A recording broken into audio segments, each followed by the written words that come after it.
तो मुंबई में रहने से कुछ तो बाल ठाकरे वाला प्रभाव तो पड़ेगा ना।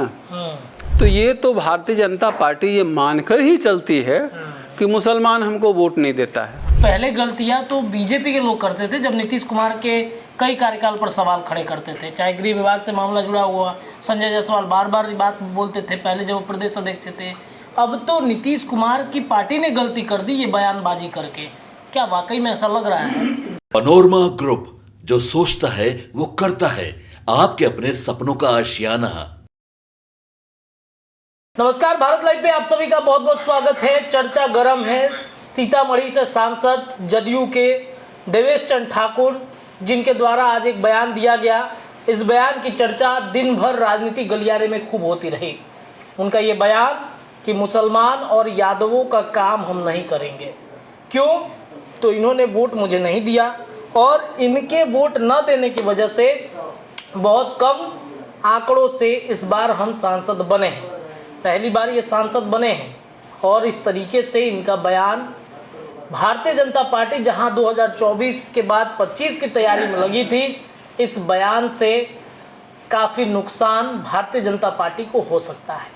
क्या वाकई में देवेश चंद्र ठाकुर के इस बयान से 25 पर, जो 2025 के विधानसभा चुनाव हैं, उस पर भारतीय जनता पार्टी क्या स्टैंड लेती है, कैसे मुसलमान यादवों को मनाती है, ये देखना बड़ा दिलचस्प होगा। चर्चा गर्म में आज इस विषय पर चर्चा करेंगे।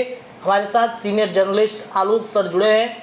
सर, देवेश चंद्र ठाकुर के ये बयान यादव और मुसलमान को लेकर कहीं ना कहीं मुझे लगता है कि 2025 में मामला गड़बड़ा ना जाए बीजेपी का। देखिए, देवेश चंद्र ठाकुर ये अगर कहते हैं कि हम किसी खास जाति वर्ग का व्यक्तिगत काम नहीं करेंगे, तो ये क्षेत्र की जनता का अपमान है। क्योंकि वो पूरे सीतामढ़ी क्षेत्र की जो जनता है उसके वो सांसद हैं। सीतामढ़ी लोकसभा क्षेत्र का वो प्रतिनिधित्व कर रहे हैं। लेकिन हमने पहले भी कहा था कि देवेश चंद्र ठाकुर विधान परिषद के सभापति भी रहे हैं। हाल ही में 1-2 दिन पहले उन्होंने सभापति का पद त्याग किया है। लेकिन ये पॉलिटिशियन कम हैं, उद्योगपति ज़्यादा हैं। इनका रिश्ता मुंबई से है। इनका महीना का 20 दिन मुंबई में ही बीतता है। तो मुंबई में रहने से कुछ तो बाल ठाकरे वाला प्रभाव तो पड़ेगा ना। और हमने तो पहले भी कहा था कि वहाँ अर्जुन राय, इनके जो प्रतिद्वंदी थे, वो जमीन से जुड़े नेता रहे हैं जी। अच्छे नेता रहे हैं जी। लेकिन अब सीतामढ़ी की जनता ने गलती कर दिया, उनको सांसद 51,000 वोट से बना दिया, तो अब तो उनको कुछ इस तरह का बयान तो झेलना ही पड़ेगा। और जहाँ तक भाजपा का नुकसान की बात है, तो भाजपा ने तो उसी समय अपने नुकसान की शुरुआत कर ली थी जब वहाँ सीतामढ़ी से एक अच्छे सांसद सुनील कुमार पिंटू का टिकट काटकर देवेश चंद्र ठाकुर को उम्मीदवार बनाया था। हालांकि ये नीतीश जी का फैसला था। देवेश चंद्र ठाकुर जदयू के कैंडिडेट थे, लेकिन भाजपा भी सहयोगी थी ना। अगर उसमें प्रचार में नीतीश कुमार जाते थे देवेश जी के सहयोग के लिए, तो क्या बीजेपी के नेता वहाँ नहीं जाते थे? तो गलती में दोनों साझीदार हैं। तब अब करेला जब खा लिए हैं तो उसका शरीर में तो असर होगा ना। एक तो ब्राह्मण समुदाय पहले से नाराज था कि उसको आधा गो मंत्री पद मिला है। अब राजपूत समाज नाराज था, कुशवाहा नाराज था। अब 2 वर्ग को और उसने नाराज किया। एक तरफ भारतीय जनता पार्टी नित्यानंद राय, नंद किशोर यादव, नवल किशोर यादव जैसे नेताओं के सहयोग से बापू सभागार में यादवों की रैली करवाती है कि यादव हमारे पक्ष में आए। भूपेंद्र यादव को बिहार का प्रभारी बनाती है कि यादव हमारे पक्ष में वोट करें। दूसरी तरफ देवेश चंद्र ठाकुर जैसे नेता अगर यादवों के खिलाफ बयान देते हैं, मुसलमानों के खिलाफ बयान देते हैं, तो इसका प्रभाव तो 2025 के चुनाव में पड़ेगा ही और इसका दूरगामी परिणाम होगा। इसका परिणाम ये होगा कि आने वाले दिनों में जो जिस वर्ग के बारे में देवेश जी ने ये बात कही है वो वर्ग उनका विरोध करेगा। क्षेत्र में जाने पे इनकी किरकिरी होगी और इससे और अर्जुन राय का कुनबा वहाँ मजबूत होगा। मतलब विधानसभा में अर्जुन राय को जिताने के लिए ये सब कुछ ये कर, हाँ ये हो सकता है। अर्जुन राय का जहाँ तक मुसलमानों की बात है तो ये तो भारतीय जनता पार्टी ये मानकर ही चलती है कि मुसलमान हमको वोट नहीं देता है, लेकिन फिर भी ये धर्मनिरपेक्ष राष्ट्र है।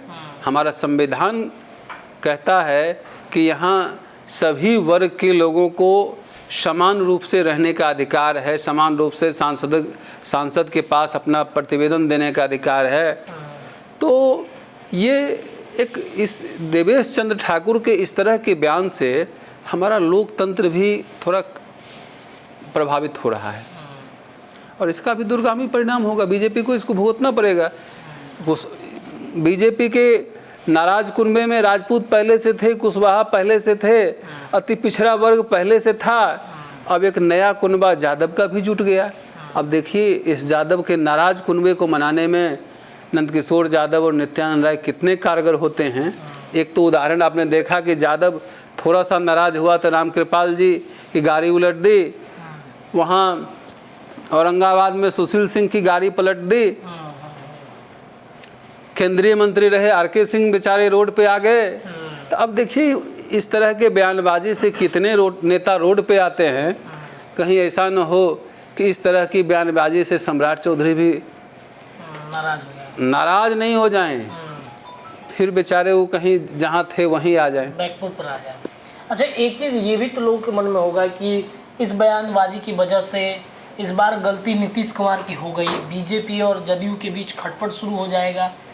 पहले गलतियां तो बीजेपी के लोग करते थे जब नीतीश कुमार के कई कार्यकाल पर सवाल खड़े करते थे, चाहे गृह विभाग से मामला जुड़ा हुआ, संजय जायसवाल बार बार बात बोलते थे पहले जब वो प्रदेश अध्यक्ष थे। अब तो नीतीश कुमार की पार्टी ने गलती कर दी ये बयानबाजी करके, क्या वाकई में ऐसा लग रहा है? देखिए गलती तो हुआ है और इससे आप देखे होंगे कि देवेश चंद्र ठाकुर के बयान आने के बाद आरजेडी के नेता हमलावर हो चुके हैं। लेकिन अब इस देवेश चंद्र ठाकुर के इस तरह के कब उसको इसका फ़ायदा होता है और कितना उनको फ़ायदा होता है, कितना इसको भंजा पाते हैं, ये तो आगे के विधानसभा चुनाव में देखा जाएगा। अब तो अभी तो यही देखा जा रहा है कि देवेश चंद्र ठाकुर ने बयान दिया और आरजेडी के लोग इसके खिलाफत कर रहे हैं। तो देखिए ये विषय कहीं ना कहीं अब बिहार के राजनीति में चर्चा का केंद्र बनती चली जा रही है कि देवेश चंद्र ठाकुर के इस बयान ने हड़कंप तो मचाया है। समीक्षा एक तरफ जहां बीजेपी के शीर्ष नेतृत्व कर रही है कि किसका वोट किधर ट्रांसफ़र नहीं हो रहा है, तो दूसरे तरफ इस तरीके के बयानबाजी से आगामी 2025 पर असर भारतीय जनता पार्टी और एनडीए के लिए पड़ सकता है। चर्चा गर्म में इतना ही, लेकिन अन्य चर्चाएं भारत लाइव पर गर्म रहेगी। बहुत बहुत धन्यवाद। पनोरमा ग्रुप, जो सोचता है वो करता है। अगर ये वीडियो पसंद आई और वह बिहार के राजनीति और बिहारियत से सरोकार रखेनी तो सब्सक्राइब बटन दबा के चैनल के सब्सक्राइब कर ली। ओजे एगो घंटी बा, ओकरा बटन दबा देला से कुल सटीक और मारक खबर रुआ मुफ्त में मिल जाई। अगर रुआ पत्रकारिता के हमनी के नया प्रयोग में सहयोग कर चाहतानी तो ज्वाइन बटन दबा दी। पेटीएम नंबर नोट कर ली 9386816700। धन्यवाद।